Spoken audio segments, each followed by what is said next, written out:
Praise the Lord. Thank you, Ninong Jack. Thank you po, Elder Jess, for leading us sa prayer. Sa pong maligayang Pasko sa bawat isa. Hay, kasaya. Malungkot ko po ata magpasko na. Kahit anong mangyari. Amen.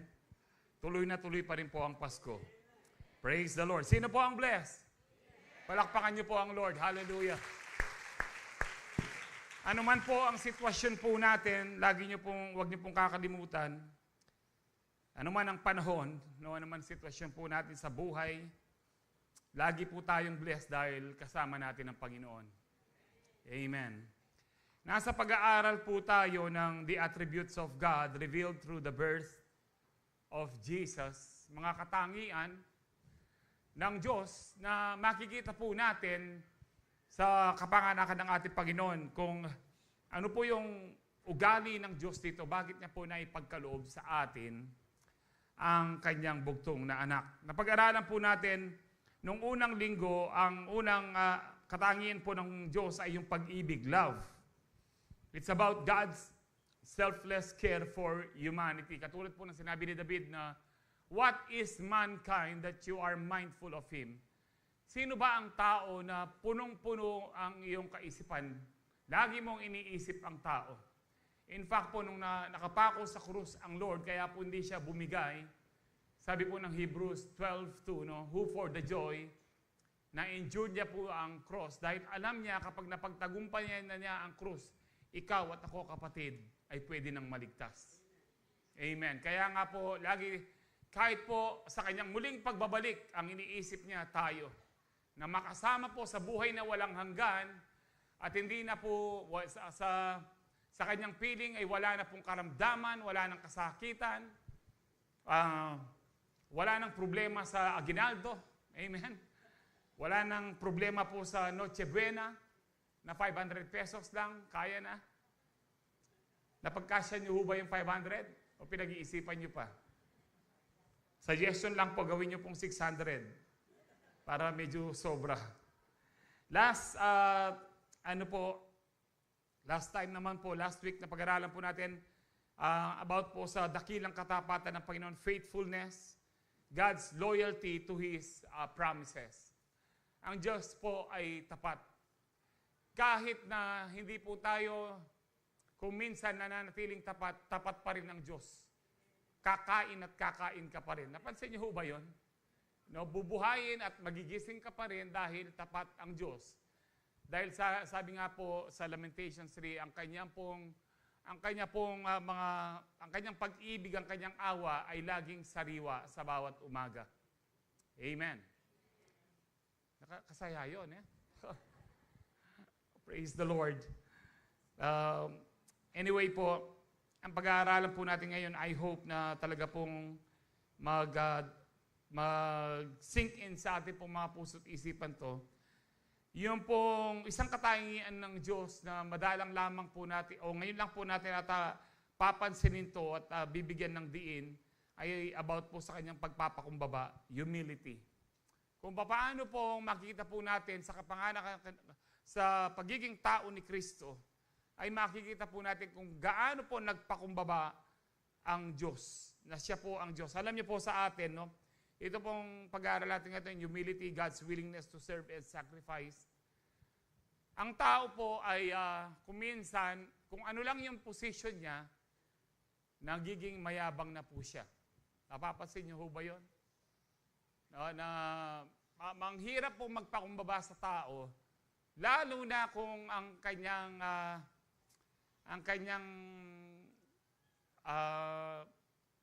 sabihin na po nating kaalitan ay mababang tao, mababa po sa kanya. Sabi ko nga po sa mga pastors, alam niyo kako, no, or sa buong council, alam niyo kako, kung yung pag-usap natin sa isang taong mataas, yung pagrespeto natin ay maganda, pero pag kinausap natin yung mga mabababang tao, mga janitor, mga gwardiya lang, kung iba po ang tono po natin, ibig sabihin po niyan, mayabang tayo.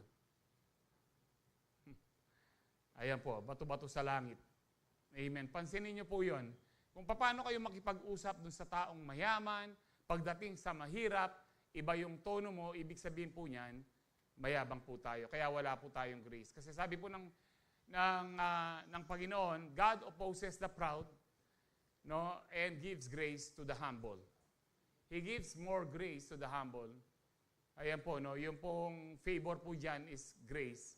He gives more grace, that is why Scripture says, God opposes the proud. Panabino po ng ginudeng paratut.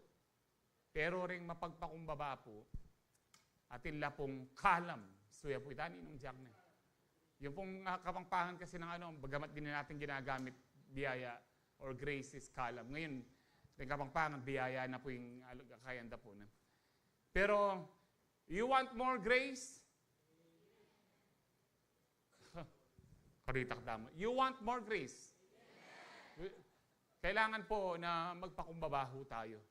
Now, let us learn sa buhay po ng ating Panginoon kung paano po siya nagpakumbaba. Ang sabi po ng Mark 10:45, "For even the Son of Man did not come to be served, but to serve and to give His life as a ransom for many." Let's pray.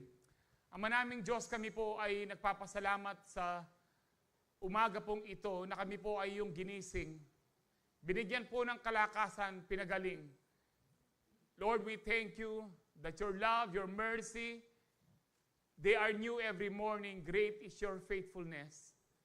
We allow you, Holy Spirit, sa umaga pong ito, na kayo po ay kumilos sa aming kalagitnaan. Open the eyes of our understanding that we may receive the full blessings from your word, O God. Na patuloy po kaming mabago, matransform by the renewing of our mind, Lord, sa word mo po, Panginoon. And as I declare your word, Heavenly Father, let there be healing, deliverance, and salvation be upon your people today, Lord. Sa mga first-timers at maging sa lahat po na nandito, maging sa mga naka-online, Panginoon, kumilos po kayo. To you be all the glory, honor, and praise. In Jesus' powerful name we pray. Ang lahat po yung magsabi ng Amen. Palakpakan muna po natin ang Panginoon. Hallelujah, hallelujah. Ang Son of Man po dito, isa po sa title na ginamit po ng Panginoon sa kanyang sarili dahil siya po ay naging tao po. Diyos po siya na naging tao, no? At alam po natin to, nasa Bible po yan. Hindi lang po siya basta tao, kundi Diyos na nagkatawang tao. Sabi po niya dyan, na ang anak ng tao hindi pumarito upang siya ay paglingkuran. Siya po ay pumarito. Ang Panginoong Yesus ay bumaba mula sa langit, ipinanganak na bilang tao, upang siya ay maglingkod sa atin at ipagkaloob niya ang kanyang buhay sa atin upang tayo ay magkaroon ng kaligtasan. Nawa po makita po natin ito sa ating mga buhay na maging katulad din po natin si Kristo. Amen po ba? Makikita po natin perfectly yung pagiging mababang loob ng Diyos sa katauhan po ni Kristo, lalo na po nung siya po ay naging tao po dito, naglingkod for 3.5 years na naglingkod po siya. Actually po, he was 33 nung po siya ay ipako sa krus. No? At hindi po nanatiling patay ang ating Panginoon. Alam po natin yung buhay ang Diyos. Kung bakit may pag-asa po tayo sa buhay na ito, dahil buhay po ang ating Panginoon. Ano man ang sitwasyon po natin, hindi tayo dapat mawalan ng pag-asa dahil ang ating Diyos na sinasamba hindi kahoy, hindi po siya bato, hindi siya tiyok. Amen. Hindi siya isang larawan, kundi buhay po siya. Kaya bakit po tayo magmamanok-manukan? Bakit tayo manlulupay-pay? Kahit marami tayong pagsubok, alam po natin na si Kristo na naipako sa krus, na namatay, muling nabuhay, umakyat ng langit at muling babalik upang ikaw at ako na nanatiling tapat sa Diyos ay makapiling niya. Amen ho ba? Excited ho ba kayong umuwi sa presensya ng Lord? Amen. Sino po ang gustong mauna? Wala na? Gusto niyo pong mahuli? Actually po, dapat mauna po tayo. Kasi kung wala kayo sa rapture, mahirap pong maiwan sa tribulation. So ulitin ko ngayon, sinong gustong mauna? Amen. Na mauna po tayo sa first trip sa pagdating po ng ating Panginoon. Agad kayong kakaya, itapong, Lord, Pastor, magpasko pa. At makanya kasasabihan. Anyway po, hindi ko na po patatagalin, medyo mahaba po ito. God's humility regarding Jesus' birth is clearly seen because number 1, He relinquished His divine glory and privileges. Ibig sabihin po dyan, give up po niya ang kanyang kalwalhatian. No? Relinquish, give up po niya. No? At hinubad po niya yung kanyang pagka-Diyos, divine glory niya at saka privileges. Ano ho ba ang glory? Ang glory po ng Panginoon, ito po yung kanyang manifest beauty, His greatness, His perfection of all His divine attributes. No, ito po yung kanyang holiness, power, wisdom, love, mercy, and justice. Ito po ang give up po ng ating Panginoon. Dito po sa Philippians chapter 2 verse 5 to 7, makikita natin dito kung paano po na si Kristo ay tunay na Diyos pero hindi niya tinake advantage yung pagiging Diyos po niya. Sabi po dyan, you must have the same attitude that Christ Jesus had. Sabi po ng salita ng Diyos, dapat po yung ating pag-uugali, kamukha po natin yung kaugalian, yung ugali po ng ating Panginoong Jesus. Though He was God, ang sabi po dyan. Amen. Ewan ko bakit hindi po nababasa po ito ng mga iglesia po ni Voltes 5, no? So sinasabi lang nilang tao po, nagbubulag-bulagan, no, at binubulag ang kanilang mga kapwa. Kaya nga po bawal magbasa ang kanilang miyembro. Pero sa atin, ini-encourage po namin kayo na patuloy na magbasa upang kayo po mismo makita po ninyo ang katotohanan. Hindi lang po at malaman nyo na yung pong pinipreach po natin dito ay galing mismo sa salita ng Diyos. Kaya dito po, sinabi po dito, though He was God, na siya po ay Diyos, sabi diyan, He did not think equality with God. Hindi niya po inisip yung pagiging tao po niya dito na maging equal po siya. Hindi niya pinakita po na siya po ay Diyos as something to cling to. Hindi niya sinabing ba ganito magsalita itong mga Pariseyong ito. Di ba nila alam na Diyos ako? Baka hindi nila alam na kaya ko silang tunawin sa apoy. Hindi po ganito ang naging pag-ugali po ng Panginoon nung naging tao po siya.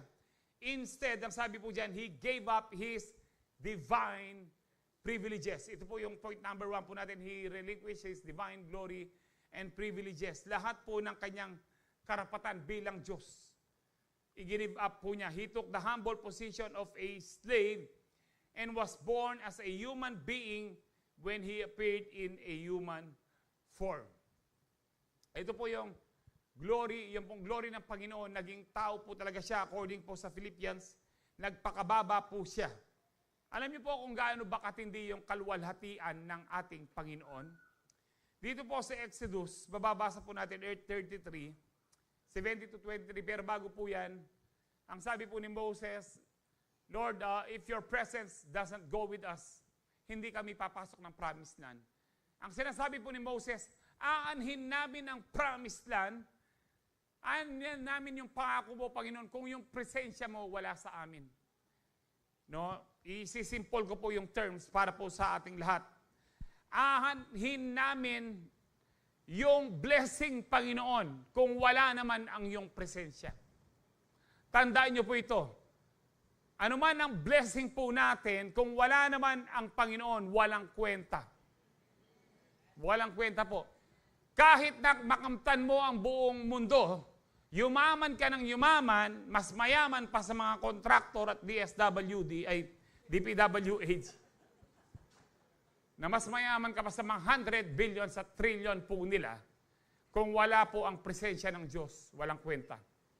Paano kami sabi po ni Moses, ano pa ang magdi-distinguish sa amin? Ano ba yung kaibahan pa namin sa mundo kung wala ang presensya mo? Alam niyo po, ibig sabihin po ni Moses dito, ayan po, no, salamat po sa verse. How will anyone know that you are pleased with me and with your people unless you go with us? What else will distinguish me and your people from all other people on the face of the earth? Ibig sabihin po nito, kung tayo tunay na mga Kristiyano, tunay na anak ng Diyos, dapat ang kakaiba sa atin, nasa atin ang presensya ng ating Panginoon. Ito po talagang pagkakaiba po natin sa lahat ng tao. Yung presence ng Lord ay nasa iyo, kapatid. Amen. I hope nakukuha po natin ito. Yung presence ng Lord nasa sa atin po. Mas maunawa po natin yan habang pinag-aaralan po natin ang salita ng Diyos ngayon. And then, pagdating po sa verse 70, sabi po ng Panginoon kay Moses, I will do the very thing you have asked me. Gagawin ko mismo ang anumang hilingin mo. Ang sabi po ng Panginoon. Automatic ko ba ito? No, mayroong dahilan. Ano ang dahilan ng Diyos? Because I am pleased with you and I know you by name. Pastor, Old Testament yan eh. Kailangan i-please muna ng Lord. Ang sabi po ng 1 John, pwede natin hungin ito, kung di ako nagkakamali po sa verse, 1 John chapter 3, verse 22. Sino po nakakaalam po nito? No? Ayan po sabihan, and receive from Him. Pwede bang NLT para mas contemporary English po niya? NLT po. And we will receive from Him whatever we ask because we obey Him and do the things that please Him. New Testament. John the Beloved, ang pinaka-close kay Lord. Kaya hindi po tama yung sabihin natin yung Old Testament. Hindi po. Yung Old Testament, ang hindi na po natin sinusunod dyan, yung ritual ceremonial law na mag-alay ka ng tupa, mag-alay ka ng baka para po sa kasalanan dahil once and for all, si Kristo na yung kanyang katawan ang naging offering para po pambayad sa kasalanan po natin once and for all. Amen ho ba?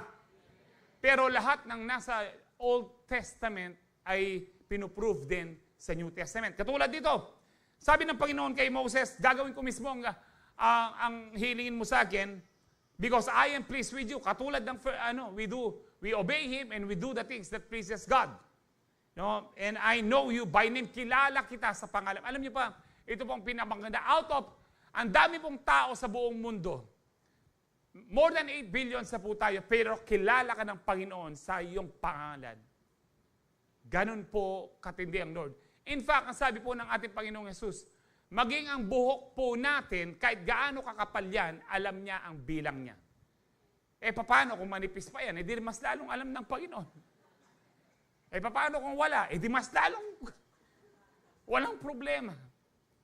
Ang ibig sabihin lang ng Panginoon po dyan, no, yung bawat detalye ng buhay po natin, alam ng Diyos. Yung kung minsan nananalangin tayo, Lord, hindi mo ba nalalaman yung aking nararamdaman, yung karamdaman ko, yung aking kasakitan ngayon, alam po ng Lord. Hindi na po natin dapat maging panalangin yun. Bagkos, dapat ang panalangin natin, Lord, salamat po, nalalaman mo ang aking kalagayan. At alam ko, Panginoon, ikaw ang kasama ko at magtatagumpay ako sa kalagayan kong ito dahil tapat ka magpakailanman. Amen? Kaya ba, alam niyo po yung form of prayer, Lord, di mo ba nagre-reklamo ka na nun? At hindi po tumutugon ng Diyos sa mga reklamo. Tandaan niyo po yan. Tumutugon ang Diyos sa pasasalamat. Kaya ano po sabi ng Philippians 4:6? No? Do not be anxious about anything but in everything by prayer and petition, present your request to God. Sabihin mo, ano bang kahilingan mo sa Lord? With what? With thanksgiving. Kung may kahilingan ka, may karamdaman ka, may kasakitan ka, anuman po ang kalagayan mo, no, sabihin mo sa Lord na may pagpapasalamat. Paano yung Panginoon, Pastor? Ganito po siya, yung, Lord, alam ko po may karamdaman ako. Lord, alam ko po may problema ako ngayon. Pero salamat po, tinugon mo na ito at hindi pwedeng hindi lilipas ito. Hindi pwedeng hindi ako magtatagumpay sa aking sitwasyon na ito dahil ikaw ay tapat. Amen? Kaya magmula po ngayon, ano man ang kalagayan nyo, magpapasko na, sasabihin nyo, Lord, wala pa akong 500 para sa Noche Buena. No? Wala pa akong parregalo sa aking mga inaanak, wala pa akong ganito, wala pa akong ganyan. Alam niyo po, don't worry. Amen. Don't worry. Ang pinakamahalaga, meron kang Kristo na alam mo, lilipas ang Pasko, matagumpay ka pa rin at punong-puno ng kagalakan. Amen. Kaya sabi ho dito ng ating Panginoon, Lord, I will do the very thing. Ano po ang sagot naman ni Moses? Lord, kung gano'n, sabi niya, show me your glory. Wow. I think this is one of the most important prayers na mababasa po natin dito sa Bible. Lord, show me your glory. Ano ba yung glory ng Panginoon? Show me glory. Na-define ko na po kanina yung glory po sa inyo. Ito po yung kanyang power, His holiness, His majesty, His everything. Yung glory niya. Pero yung glory po niyang ito, pag titignan mo, ito po ay, I think even billion times brighter than the sun. Yung sun, meron pong glory. Sa sobrang liwanag po niya, sa sobrang glorious po ng sun, mabubulag ka po, pwede ka mabulag kung tititigan mo ang sun. Pero I think yung glory ng Panginoon is million and billion times more glorious yung glory po ng Panginoon kesa po sa araw na linikha lang po ng ating Panginoon. Kaya ito po ang prayer ni Moses. Sabi niya, hindi siya humiling ng kung ano, Lord, bigyan mo ko ng ginto. Payamanin mo ko, Panginoon. Ang nais lang ni Moses, makita ko po ang iyong kalwalhatian.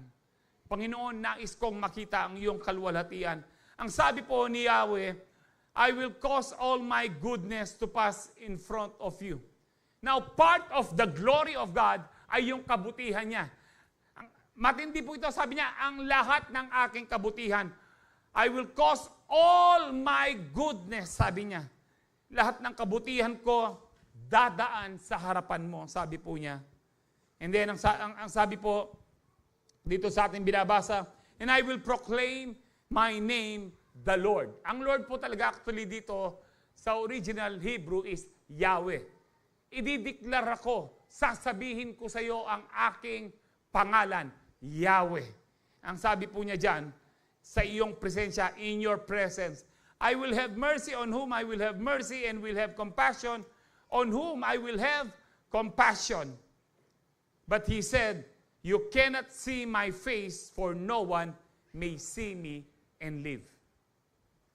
Kung babasahin niyo po itong mga tala sa Exodus, ang sinabi, lalo na po nung sinermon ni Lord, si Aaron at saka po si Miriam, about sa ayaw pasakop kay Moses.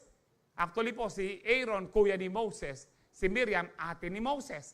Pero ang leader nila, yung bunso po nila. Nagalit ang Diyos kasi ayaw nilang magpasakop. Alam niyo, sabi po ng Panginoon sa kanila, ang mga propeta ay hindi kagaya ng aking lingkod na si Moses. Nang po mga propeta nakakakita ng vision, nakakarinig in the spirit, pero ba si Moses? Kausap ko si Moses face to face. Alam niyo po, pero dito sabi niya, hindi mo pwedeng makita ang aking mukha dahil mamamatay ka, Moses. Anong ibig sabihin naman ng Lord na si Moses ay kausap niya face to face? Ibig sabihin po dito, malapit na malapit. Kausap niya si Moses, malapit po dun sa burning bush, na kung saan nandoon po ang Diyos, na nag-anyo po siyang burning bush. Dahil si Diyos, wala pong imposible kahit anong anyo ang gawin po niya. Amen, huba. Kaya po dito sabi niya, yung totoong mukha ko, yung totoong glory ko, kalwalhatian ko, hindi mo pwedeng makita, Moses, kundi mamamatay ka. Verse 21, then the Lord said, there is a place near me where you may stand on a rock. No, doon ka pumunta doon sa malaking bato when my glory passes by, kapag ang aking buong kalwalhatian ay dadaan, sabi po diyan, I will put you in a cleft in the rock, doon sa biyak ng bato. Itatago kita doon sa butas ng bato. Ang sabi po diyan, and cover you with my hand. Tatakpan pa daw ng Diyos. Cover you with my hand until I have passed by. Kasi nga, mamamatay si Moses. Then, kapag lumipas na yung lahat ng goodness, lahat ng glory ng Panginoon, ang sabi po dito, I will remove my hand. Alam niyo po, excuse po. Jesus' name. Alam niyo po ito, sa tao, imposible ito. Dadaan ka sa tao, pero hawak mo pa rin si Moses. Si Lord, kaya niya. Bakit? Walang imposible sa Lord. Sabi niya dyan, pagdaan ko, ang buong kalwalhatian ko, tatanggalin ko na ang aking kamay and you will see my back. Yung likod ko lang ang pwede mong makita. But my face must not be seen. Napakatindi po ng kalwalhatian po ng Panginoon. Kaya nga po, in heaven, meron pong 4 living creatures doon, nakasulat sa Isaiah chapter 6, maging sa Book of Revelation. Day and night, lumilipad po sila, shouting, singing, Holy, holy, holy is the Lord God Almighty. Holy, holy, holy is the Lord God Almighty. 6 po ang pakpak po nila, yung 2 nakatakip sa mukha, yung 2 nakatakip sa mga paa, yung 2 po panlipad po nila. Bakit po? Kasi po, sa sobrang liwanag ng Lord, pwede po silang matunaw. Sa sobrang liwanag ng Lord. Higit pa sa laser po. Higit pa sa laser. Ang power, ang glory ng Panginoon. Now, kung bakit ko po ito sinasabi, nais ko pong maunawaan po natin, ito po ang give up po na posisyon ng Panginoon. Na siya po ay Diyos, nagkatawang tao po siya. Sa langit, walang mabaho, walang pupo, wala pong ano ho doon. Giniba po ng Lord na siya ay magkatawang tao, maranasan po niya yung mag-CR. Nung baby po siya, mag-diaper. Maranasan po niya. Lahat po, mamaya po i-explain ko po ano po lahat ng naranasan po ng Panginoon. But itutuloy po natin kung gaano po katindi po yung glory ng Lord in the Old Testament.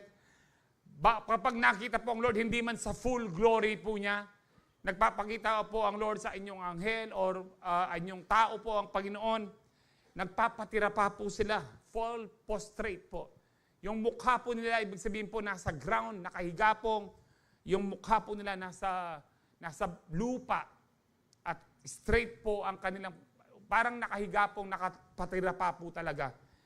Halimbawa po sa Genesis 17:3, no, si Abraham po dito, sabi po diyan, si Abraham fell on his face when God appeared to him. Maging sa Ezekiel, no, chapter 1, verse 20, tsaka sa 3:23, nung nakita po ni Ezekiel ang Panginoon, no, sa pag-aanyo po niya, siya rin po ay nagpatira pa. Sa Daniel po, nung nakita rin po niya ang Panginoon, ganun din si Daniel, nag-fall prostrate po siya. No, dahil po doon sa glorious being na nakita po niya, walang iba kundi ang ating Panginoon. Si Joshua, ganun din po, he fell to the ground when he encountered the Lord's presence. Ito po yung sinasabi po ng Bible sa pangalan ng Panginoon. At the name of Jesus, every knee shall bow at bawat dila, every tongue shall confess that Jesus is Lord. Amen. Even in the New Testament po, sa Matthew 17:6, the disciples fell on their faces, sabi po dyan, terrified at the transfiguration. Sino po yung mga disciples po dito? Si Peter, James, and John. Nag-transfigure po ang Panginoon. Nakita po nila yung kaunting kalwalhatian pa lang po ng Panginoon. Pero natakot na po sila. Sinubsub po nila ang kanilang pagmumukha po sa lupa. Sa Acts 9, chapter 4, si Paul po, nung in-encounter po ng Panginoon sa isang napakaliwanag, maliwanag pa sa araw, nabulag po si Paul. At dito po na-convert po si Paul, na born again po siya. Even in the book of Revelation, chapter 1, verse 7, si John the Beloved, na lagi pong nakahimlay sa Panginoon, nakasandal sa Panginoon, maging sa dibdib ng Panginoon, pinaka-close sa Panginoon. Hindi siya nahiya sa Panginoon. Pero nung nakita po niya sa glorious body po ng Panginoon si John, ang sabi po diyan, John fell at Jesus' feet as though dead. Para po siyang patay sa sobrang takot ni John. Na si John na napaka-close sa Panginoon, pero nung nakita po niya yung glory ng Panginoon, para po daw po siyang patay na nagpatira pa sa Panginoon when he saw the glorious resurrected Christ. Kaya nga po, ito po yung give up po ng Panginoon, magkatawang tao po siya, ipanganak po siya sa sabsaban. Jesus gave up His glorious life for us. Amen. Para lang po tayo ay maligtas. Ito po talaga ang ibig sabihin ng Pasko. Na ang Diyos na nandoon po siya sa pinaka-komportabling kalagayan po niya. Bumaba po dito sa lupa upang magkatawang tao, upang sa pagiging tao po niya, mamatay po siya sa krus at matubos po tayo sa ating mga kasalanan. Amen. Ito po ang Pasko. It is not about us, Lord. Gusto ko sa Pasko, meron akong ganito. It is not about us. It's about Jesus. Lord, salamat po sa Pasko na iniwan mo yung komportabling langit na makasalamuha ka sa maruming mundong ito upang kami ay maligtas lang. Ito po yung Merry Christmas. Amen. I hope mas maunawaan po natin ngayon kung ano talaga ang diwa ng Pasko.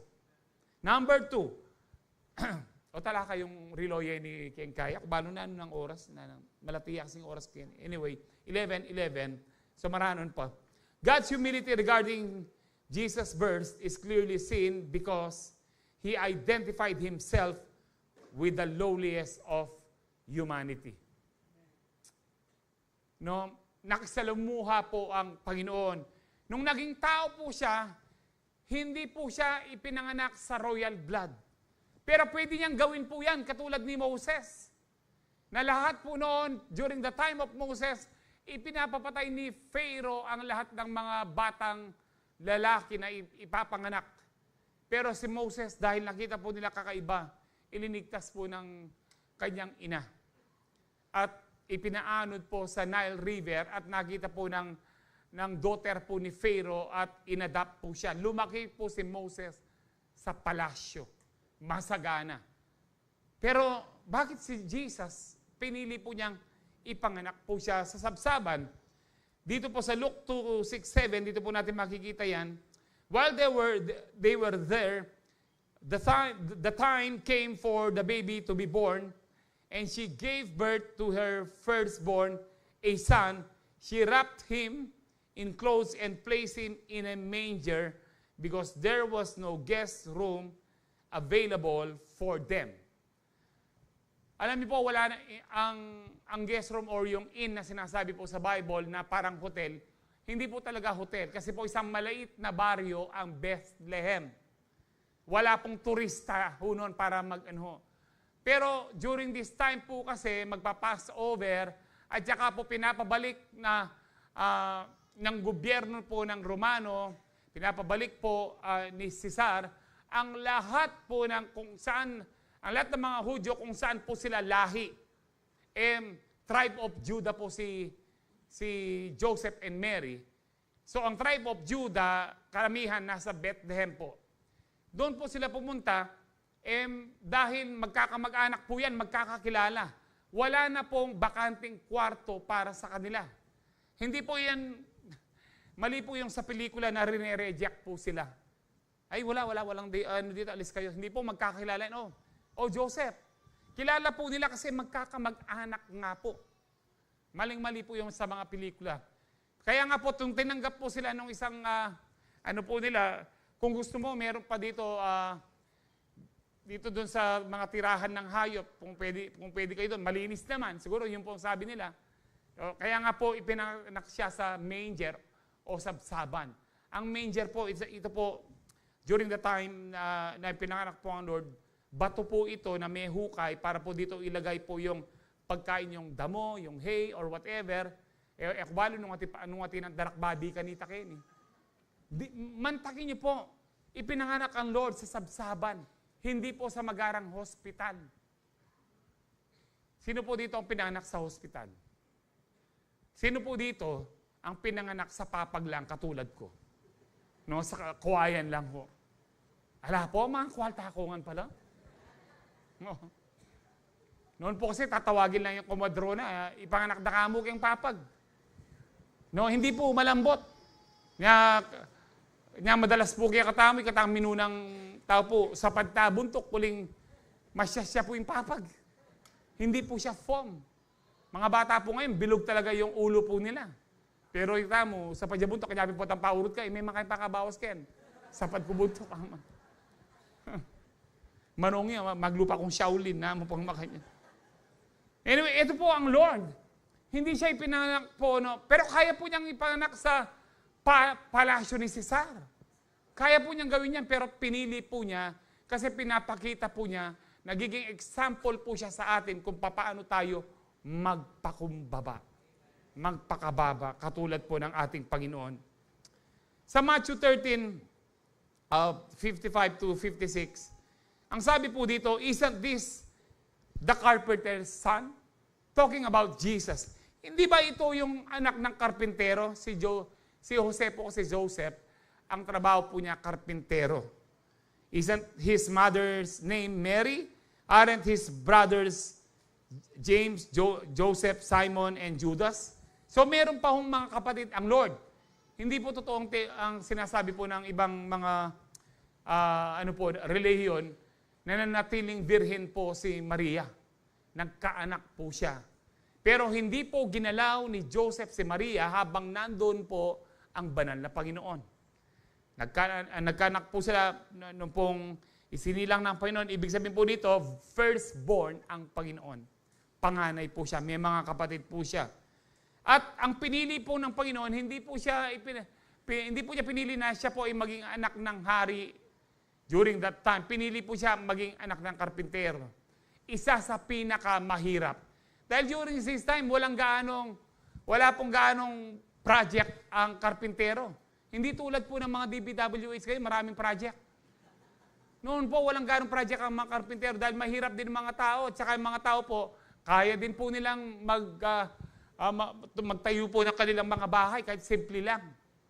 Pinakamahirap pong Kaya, nung Friday po, dinidiscuss ko po ito sa pastoral or sa council, sa mga lahat ng full-time, na I think ang pinakamagaling na karpintero, si Jesus.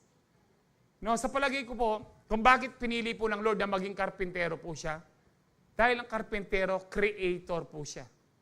Gumagawa po siya. Because God is the creator. Ang karpintero po, wala lang po siyang title, pero actually, ang karpintero, architect na po yan at engineer. Wala lang pinag-aralan. Ang mga engineer at architect, marunong lang po yan sa pero sa actual, hindi po sila talaga marunong. Ang marunong po, yung karpintero. Sasabihin lang po kung ano yung naging design ng architect o ng engineer. Kaya po si Lord, pinili po niya yun. I think, yung best table siguro ng kanilang bahay, ginawa po ng Lord. Yung best chair, ginawa po ng Lord. Siguro marami po siyang ginawa po din po na inukit po niya. Hindi na lang po nakasulat kasi kung nakasulat yan, kakapal ng Bible. Retang tabat kaya kayo mamasa, makanya niya pa kakapal, yun na buribasan, yun pa makasulat pa ito. Yun na basan. Pero I'm sure nag-create po ang Lord ng iba't ibang uri ng mga figure out of woods because creator ang ating Panginoon. Pinili din po niya na maging karpintero dahil para i-prepare niya ang kanyang katawan na magkaroon ng matibay na katawan, muscle. Para po mapagtagumpayan po niya yung ilang oras po siyang nakasabit, nakapako sa krus. Naunang namatay po yung mga magnanakaw sa katabi po niya. Pero si Jesus, matibay po yung katawan niya. Pinaghandaan po niya talaga yung kamatayan niya sa krus. Anyway, ganito po kababa ang ating Panginoon, nagpakababa ang Panginoon. Sa Matthew 9:10-13, makita po natin dito na hindi siya nakisalamuha sa mga matataas na tao, kundi sa mga mabababa at makasalanan na tao. Sabi po diyan, while Jesus was having dinner at Matthew's house, si Matthew po ay isang tax collector. Mga po yan, kinamumunghian sa community dahil mga kurakot po sila. Noon pa man, ang BIR, kurakot na po. Hanggang ngayon, makurakot pa. No? Pero ngayon lang sa panahon natin, yung DPWH ay kurakot. Noon, hindi po. Hindi sila pwede mahurakot po noon. Mahirap po. Pero dito po, tinanggap po siya ng isang tinatakwil sa community, tax collector. Ang sabi diyan, many tax collectors and sinners came and ate with him and his disciples. Kasama po niyang kumakain. When the Pharisees saw this, they asked his disciples, "Why does your teacher eat with tax collectors and sinners?" Ito na po yung mga relihosong na kino-question po yung mga presaypong ito, mga santong kabayo po ito, no? Mga banal na aso at santong kabayo. Hi. No? Verse 12, sabi diyan, on hearing this, Jesus said, "It is not the healthy who need a doctor, but the sick." Sabi diyan, "But go and learn what this means. I desire mercy, not sacrifice. For I have come not to call the righteous, but sinners." Hindi ako pumarito para sa mga matutuwid, kundi sa mga makasalanan. Bakit? Unang-una, wala namang matuwid. Lalo na nung panahon ng ating Panginoon. Lahat makasalanan. Kaya hindi siya tatawag na matuwid. Kung meron mang matuwid, ang iniisip lang nila, matuwid sila, self-righteousness, katulad ng mga Pariseo. Hindi sila ang tinawag, kundi yung inaamin nila, alam nila na sila ay makasalanan. Kaya po nung tinanggap natin ang Panginoon, inamin natin, "Lord, patawarin niyo ako, isa po akong makasalanan." Amen. Ginawa niya ho ba yun? Nung tinanggap natin ang Lord? "Lord, alam ko po makasalanan ako at kailangan ko ng kaligtasan. At ikaw po ang aking kaligtasan, ikaw ang aking tagapagligtas. Hindi lang tagapagligtas, kundi ikaw ang aking Panginoon. Ibig sabihin, ikaw na ang masusunod sa aking buhay." Amen. So ganito po nagpakababa ang ating Panginoon. Nakasalamuha po siya sa mga mababang tao. Alam niyo po kung minsan di tangaliwa, binaseso lang bagya. Lalo na po yung nakapag-abroad lang. Nakapag-abroad lang, pagbalik po, meron na siyang hepatitis B. Or hepatitis G. Meron na siyang ginto. Akala mo kung sino na siya. Pero sabi nga po ni Pastor Francis, no, sa akin po madalas yung kinukwento ito dahil nag-abroad siya sa Amerika. Amerika pa huno ng ano niya, pero hindi niya piniling maging citizen. Dahil ang sabi niya, pag nasa abroad ka, para kang kalabaw ka niya. Pagdating mo sa Pilipinas, doon ka lang nagiging tao ka niya. And yet, yung pong iba, umasenso na ng konti, parang ang yabang na po nila. Hindi na nakikisalamuha po kung saan-saan, nakabili lang ng bagong sasakyan, nakapagpatayo lang ng bagong bahay. Ayaw na po nilang makisalamuha sa ano. Yung iba po, yumaman, naghanap na po ng pangmayaman na church. Ay, ayoko sa Calvary dahil anong palagay kaya kami? Mayaman kami dahil mayaman ang Diyos. Amen? Mayaman ang Diyos ng Calvary. Amen, huba?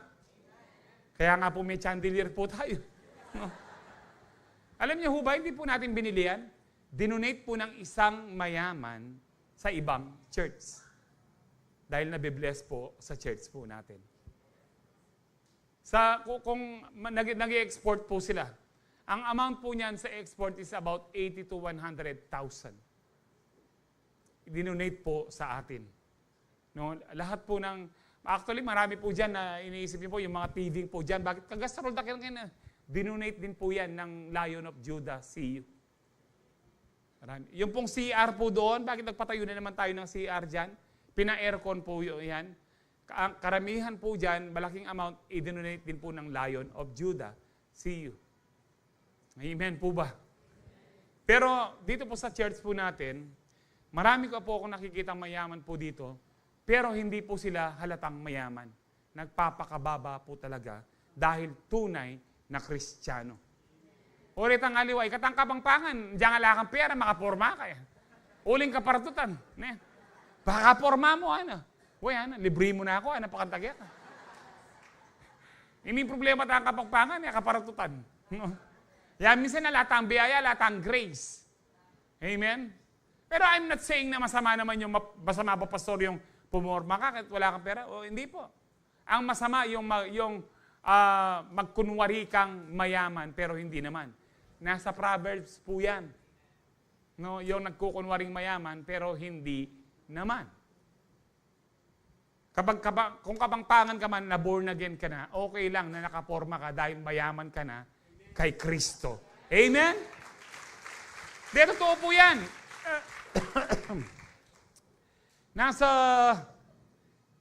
I-convince ako pa na mayaman, baka nakalimutan nyo na ito. I think, Akala ko kunyari. 1 Corinthians chapter 8, verse 9. Dahil sa kahirapan ni Kristo, tayo ay naging mayaman. Pakilawe yun para maging Merry Christmas na rin tignan nyo nga kung tama ba, 1 Corinthians.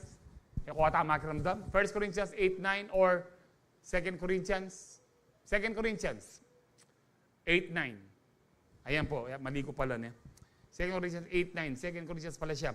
For you know the grace of our Lord Jesus Christ, that though He was rich, tagalangit po siya, may-ari ng lahat. Yet for your sake, He became poor. Naging tao po siya. Ipinanganak sa sabsaban. So that ikaw. Sabihin niyo po, ako. Yan, no? So that ako, you, through His poverty, sa kanyang kahirapan, might become rich. Meron ba kayong Tagalog dyan? Pag-ianap niyo muna akong Tagalog habang nagsasalita ako dito. Kasi po kung, ayan po, ang bilis ngayon ha? Praise the Lord. Praise the Lord. Dinanda kayong aginaldo kanini king gewa yung ngayon. May parikot ko. Sabi po dyan, sapagkat alam naman ninyo ang biyayang ipinakita ng ating Panginoong Hesukristo. Nababasa niyo ho ba yan? Para meron kayong Merry Christmas. No? Sabi dyan, na kahit na mayaman siya doon sa langit, ay nagpakadukha siya dito sa mundo alang-alang sa atin. Para sa pamamagitan ng kanyang kahirapan, ay maging mayaman. Mayaman. Alam niyo po, kahit sa Greek, ang mayaman po dyan. Kasi po, kaya nga po binibless tayo ng Lord, hindi para maging mayabang. Amen? Yung iba, mayaman at mayabang. Dapat kung ikaw ay mayaman, maging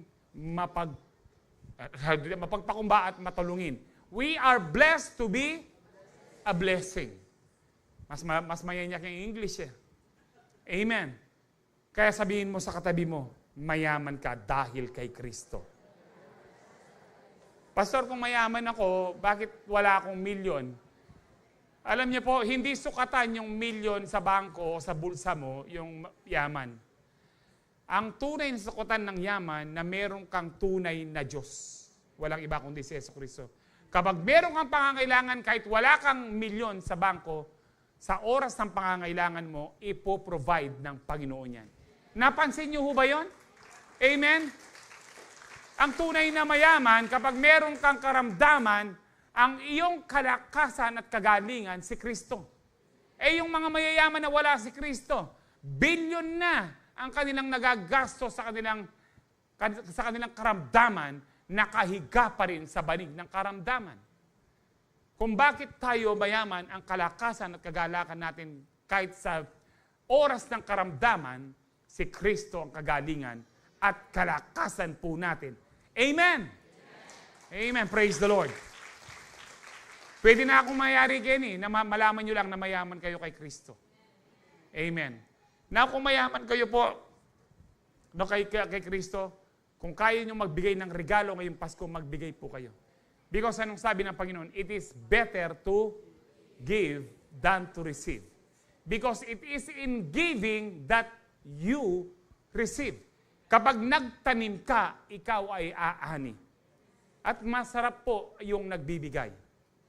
Meritak no rin mag-amen ha? Pag sinabi ko yan, masarap po ang tumatanggap. Amen! Merry Christmas. Noong Karintana, yan. Ano pa po? Ito pa po kung paano pa nagpakababa pa ang Panginoon sa John 13:5. After that, He poured water into a basin and began to wash His disciples' feet, drying them with the towel. Matindi po ito, no? That was wrapped around Him. Alam niyo po noon, nakasandals lang po sila. Yung iba, wala talagang suot. Nakayapak lang po sila. At wala pa hong asphalt po noon, at wala pong semento. Nakakaapak pa ng jackpot. Alam niyo po yung jackpot na yan? Alam niyo po, kwento ko lang ho sa inyo, natural magpapasko. Meron hong 2 lasing. Habang pong naglalakad pa uwi, nakakita po sila ng pupo po sa daan. Sabi niya, ay pare, kanya ka. Cake kanya. Hindi, pupo yan kanya. Ikaw naman kanya. Lasing ka na eh. Cake yan kanya. Hindi, ikaw yung lasing eh. Pare, pupo yan kanya. Sige kanya. Para mapatunayan natin na cake yan, tikman natin kanya. Tinikman nila. Sabi niya, ay, oo nga, pupo ka. Sabi ko na sa'yo, pupo siya. Buti na lang, hindi natin napahakan kanya. Penganda na, hindi pa kanuakay. Mga lasing nga talaga ho. Now, ngayon, ang Panginoon na lumikha po, ihinugasan po yung mababahong paa.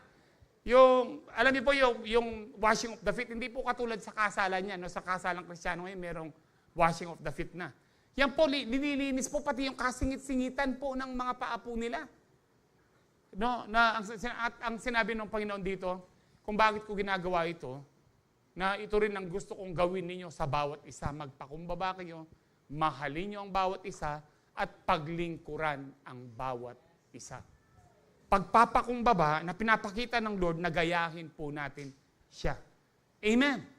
Alam niyo kung kayo po ay talagang umasenso po ngayon, katulad po ng isang palay, kung kailan po dumadami po yung palay at nagiging hinog na yung palay, yumuyuko po yung palay, nagpapakumbaba.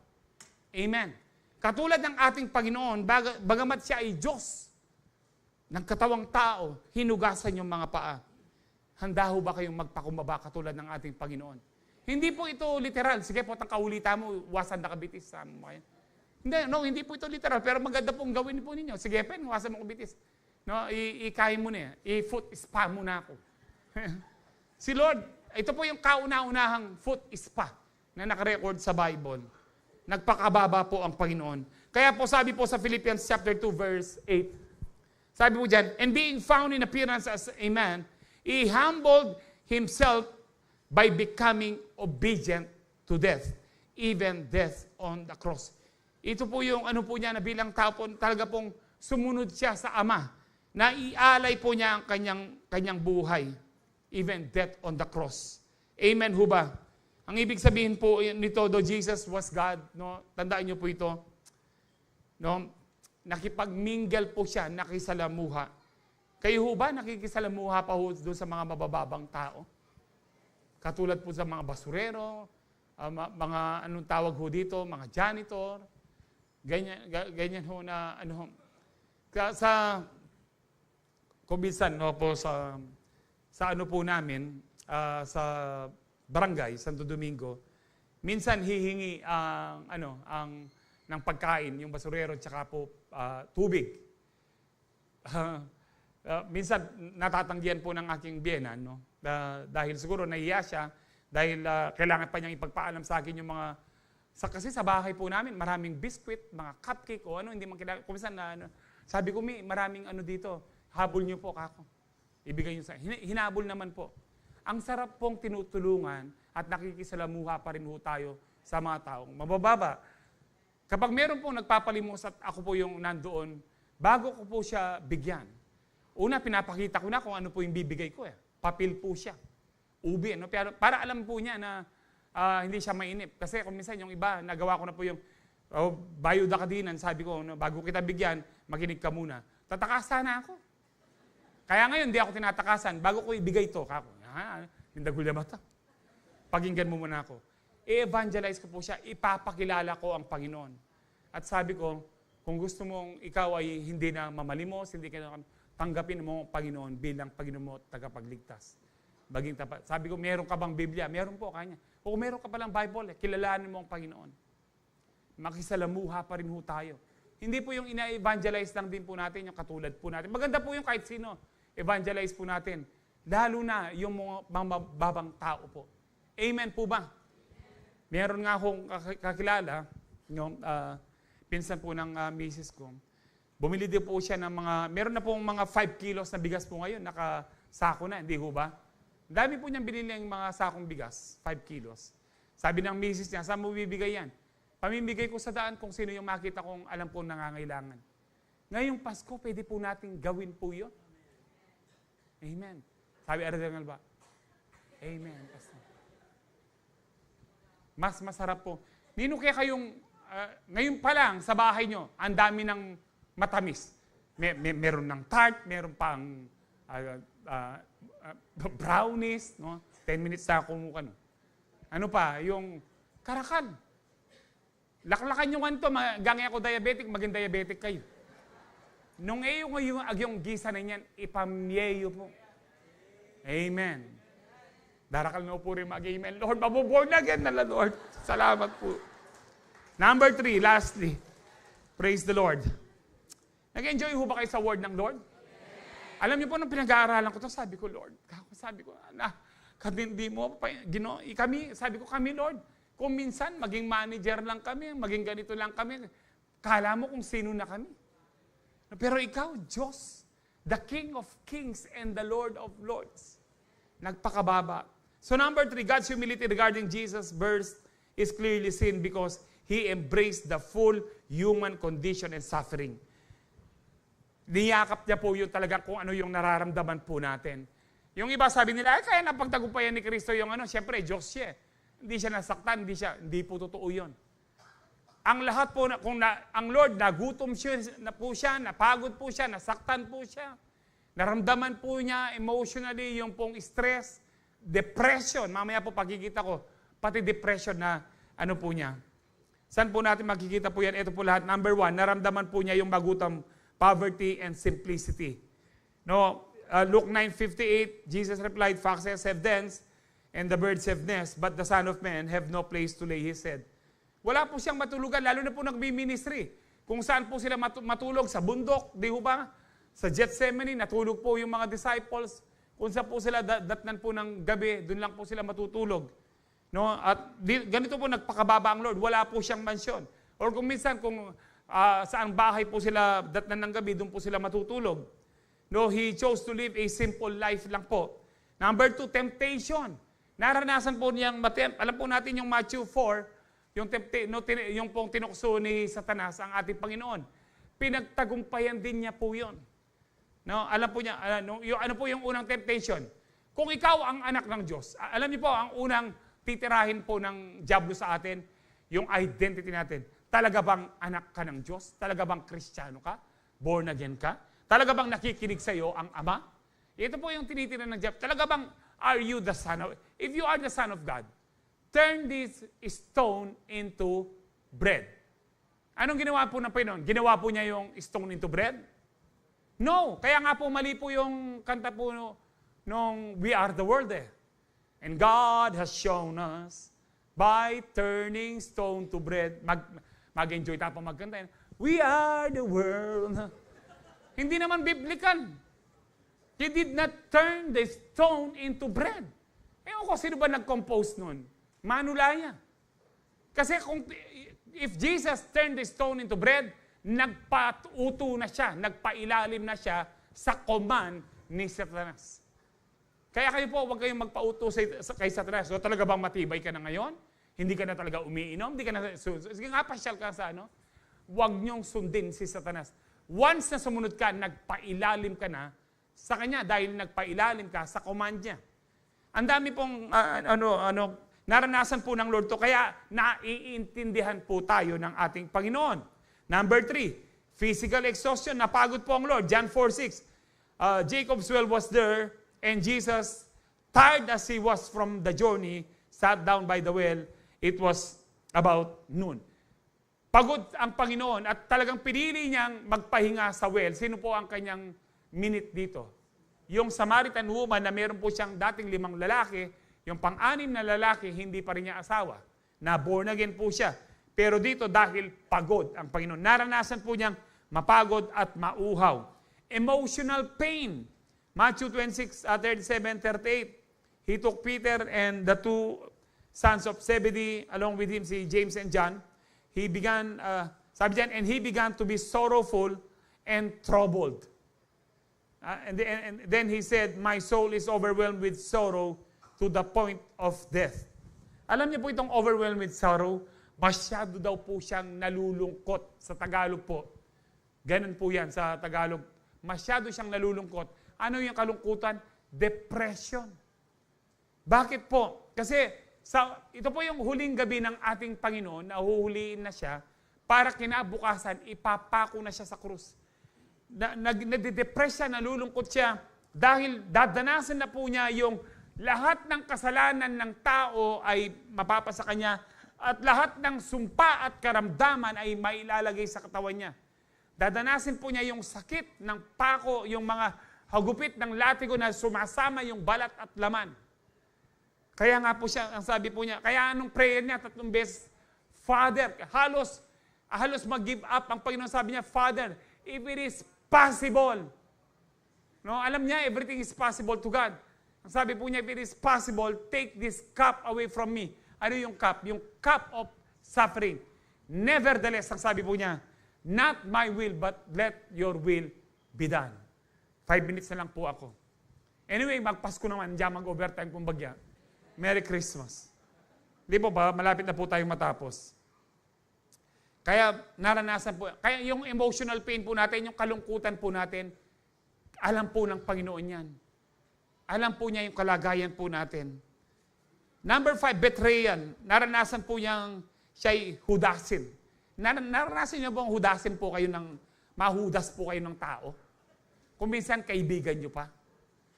Ang sakit, hindi ho ba? Naranasan po ng Panginoon po yan. Sa Matthew 26:47-50, sabi dyan, while he was still speaking, Judas, one of the 12, arrived with him a large crowd armed with swords and clubs sent from the chief priests and elders of the people. Verse 48, now the betrayer and he had arranged a signal with them, the one I kiss. Ito po yung halik Judas, sabi nga po nila, is the man, arrest him. Going at once to Jesus, Judas said, greetings, Rabbi, and kissed him. Jesus replied, do what you came for, friend. Gawin mo na, bilisan mo, anong dapat mong gawin, kaibigan. Tinawag po kaibigan si Judas. Ito po yung, ganito po nagpakababa ang Panginoon. Hindi yan sinabing, Judas, no? Ganyan ang ugali mo, nakita mo na yung mga milagro ko, libu-libong tao pinakain ko sa 2 isda at 5 tinapay, lumakad ako sa tubig, ang dami mong nakita nabuhay ang patay, si Lazarus nabuhay mula sa patay, ilan yung nakita mong ganyan, pero Judas ka pala kanya. Hindi po sinabi ng Panginoon yon. Ang sabi niya, kaibigan, gawin mo ang dapat mo nang gawin. Ibig sabihin po dito, handa na po ang Lord na mamatay. Number 6 po, mockery and humiliation. Minak po siya. No, tinuya po siya at ipinahiya po. Dito po sa Matthew 27:31, actually, medyo mahaba po, hindi ko nababasahin, no? Ito po, talaga pong minak po siya, minura. Dito po sa verse 28, nung sa naka-highlight na lang, then they knelt in front of him and mocked him, hail the King of Jews. Binigyan po siya ng koronang tinik. Tapos pinausot po siya ng red na or maroon na robe at pinagtatawanan siya, hail the King of the Jews. Pinagtatawanan po siya. And then, nasabi po dyan, verse 30, they spit on him. Dinuraan po siya. Ito lang po, no? Yung iba, sabihin na po natin, patulan po natin. Kunwari, hindi nararamdaman ng Panginoon yung sakit. Pero yung duraan ka, hindi mo kailangan ng sakit dyan. Talaga pong minamaliit ka. Tsaka po, ewan ko kung nagtututbrush po sila nun. Ala pang Colgate kanita. Gaano kaya kabaho? No, yung puno ng tartar yung bibig po nila, na yung mga ngipin po nila. Dinuraan po ang Panginoon. And took the staff, struck on him on his head again. Pinukpok po yung koronang tigil again and again. Kaya nga po, nagdugo po ang ano po niya, bumaon sa kanyang ulo. No, ang hirap po nito. Anyway po, ano pa? Physical suffering. Naranasan po niya yung maipako sa krus. Alam po natin, no, hindi ko nababasahin po siya, napako sa krus ang ating Panginoon. By His stripes we are healed. Yung po pagkapako sa krus, yung pong, nakalimutan ko na po yung nerve na tawag po dito, pero yung nerve pong yun, kahit po daw anesthesia, hindi tumatalab. Doon po tumama po yung pako. Kapag hihinga po siya, kailangan po niyang hilain po yun, No? Wala pong tali po ang Panginoon niya, walang saplot din po. At i-stretch din po niya ang kanyang paa para makahinga lang po at mag-inhale, exhale. Naranasan po niya itong sakit na ito. Kaya nga po yung karamdaman po natin, alam po ng Panginoon po niyan kung gaano po kasakit ang nararamdaman po. Naiintindihan po tayo ng Lord. Abandonment. Tinilikuran po siya ng kanyang mga disciples. No, lahat po sila umalis. Itinatwa pa siya ni Peter ng 3 beses. Sa Mark 15:34, ang sabi po niya, my God, why have you forsaken me? Tinilikuran po siya ng Ama. Dahil ayaw makita ng Ama kanyang anak na punong-puno ng kasalanan, punong-puno ng karamdaman ng tao, punong-puno ng sumpa ng tao, na hindi karapat-dapat sa kanyang anak. Naramdaman po niya na mag-isa na lamang po siya. Nararamdaman niyo ba yun na kayo mag-isa lamang? Ako po, nagulat po nung yung aking bunso po ngayon, pumunta po ng Manila bukas po kasi mag-ano po sila, tawag dito, oath-taking ng pagiging licensed nurse po. Pero nung nag-testimony po dito, nagulat po ako kasi sabi niya, kasi talagang hirap po, gabi-gabi po talaga araw at gabi, hindi po siya humihinto pong mag-review na ano ho. At yung nag-testimony po siya, sabi po niya, ang hirap pong mag-review kaya pakiramdam ko ako na lang pong mag-isa. Sabi ko, araw-araw kasama namin po siya. Kung minsan doon sa mga problemang ano po natin, nararamdaman po natin na tayo mag-isa. Pero ang Lord po, naramdaman niya rin po yan. Pero ang totoo, si Lord talagang totoong tinalikuran siya ng Diyos. Pero tayo kailanman, hindi pa tayo tinalikuran ng Diyos. Kahit tumatalikod tayo, ang sabi ng Panginoon, hindi kita iiwan, hindi kita pababayaan. Ganyan po katapat ang ating Panginoon. Amen po ba? No? Daw, ang sabi po dito, no, sa Hebrews 2:17-18, for this reason, He had to be made like them, fully human in every way, in order that He might become a merciful and faithful high priest in service to God, and that He might make atonement for the sins of people, because He Himself suffered when He was tempted. He is able to help those who are being tempted. Tayo po na tinutukso, hindi lang po tukso ng kasalanan to, yung natutukso ka ng mag-give up, ayoko nang manalangin, ayoko nang mag-church, ayoko na, yan po parang gusto mo nang mag-give up. Ang sabi na dito, kaya tayong tulungan ng Diyos. Kaya tayong tulungan ng ating Panginoon dahil naranasan niya ang mga nararanasan po natin ngayon. Hindi ko po alam kung anong nararanasan nyo ngayon, lalo na magpapasko. Pero ang pwede ko lang sabihin po sa inyo, alam po ng Panginoon yan at naiintindihan niya po kayo. Lumapit lang po kayong patuloy at tumawag po sa Kanya. At hindi niya kayo pababayaan. Because Jesus felt what we are feeling right now. Amen. Kung may naranasan po kayong kirot katulad ko po, no, alam po ng Panginoon yan. Mas matindi po yung kirot na naranasan po niya. Amen? Amen? Sino po ang na-bless sa word ng Lord? Mag-review na po tayo. Humility, God's willingness to serve and sacrifice. He relinquished His divine glory and privileges. He identified Himself with the lowliest of humanity. He embraced full human condition and suffering. Because of these things, no, na nagpakababa ang Panginoon, Jesus is worthy to be praised. Karapat-dapat lang papurihan ng ating Panginoon. Amen ho ba?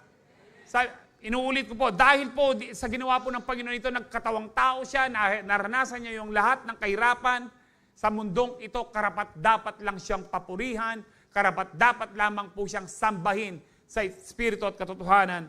Ang sabi po ng Revelations 5:11-12, then I looked and heard the voice of many angels numbering thousands upon thousands and 10,000 times 10,000. They encircled the throne and the living creatures and elders in a loud voice. They were saying, worthy is the Lamb, talking about Jesus, the Lamb of God, who was slain to receive power, wealth, wisdom, strength, honor and glory and praise. Tingnan niyo po, ano po, karapat-dapat lang ang kordero ng Diyos na siya ay namatay to receive what? Power to receive what? Wealth. Kaya nga po tayo nag-o-offering, nag-first fruit. Dapat lang naialay po natin ang kayamanan po natin sa ating Panginoon. Wisdom, strength, honor, glory, and praise. Worthy is the Lamb who humbled himself to receive power, wealth, wisdom, strength, honor, glory, and praise. Amen. Worthy is the Lamb. Tayo po lahat ay tumayo.